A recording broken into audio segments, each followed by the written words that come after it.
Ngayon nga guys, eto nagbabalik violet sardine pa rin po. Ngayon, ipapakita ko sa inyo ang lugar ng Big City. Ito pong Nagoya ay pangatlong city dito sa Japan na matuturingan ng Big City talaga. Kung may nakakaalam po ng Nagoya, Japan. Ito po ay talaga malaking syudad. Andito po lahat ng klase ng mga branded bags, kung ano-ano. Andito lahat.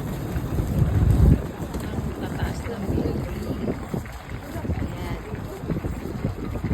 Pero ito, hindi talaga ito yung uuwi nyo kasi talagang sila pa rin ay umuwi sa kanilang lugar na halos wala ng tao. Para kumbaga Manila, tapos uuwi ka ng probinsya. Pero kasi dito, dalawang station lang, nasa bahay mo na ikaw. Ayun nga lang, talagang yung normal, yung wala kang makikitang tao sa daan. Diba? Ibang-iba sa Pilipinas. Sa atin, mapaprobinsya man, mapanayo, tao.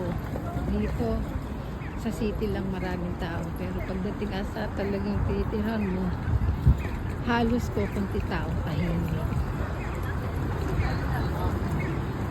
Daling ko naman kayo sa shopping mall. Ayan, grabe. Ang hilig mamili ng hapnes sa mga hapon. Ang hilig din mag-shopping. Wala, ang mamura na kaya sa mga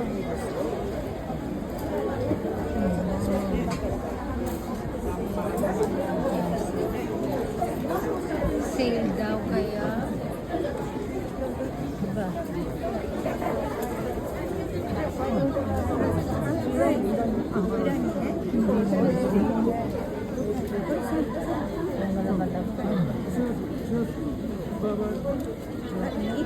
$40,000 sale na yun sa kanila. Ano pa kaya ang bagsak? Ganito karami ang mga nagsasabi na Japan. Napakahilig nila sa shopping. Pina-bargain. Sa mga walang kakayahan. Hindi pa rin sale yung ganyang presyo. Diba?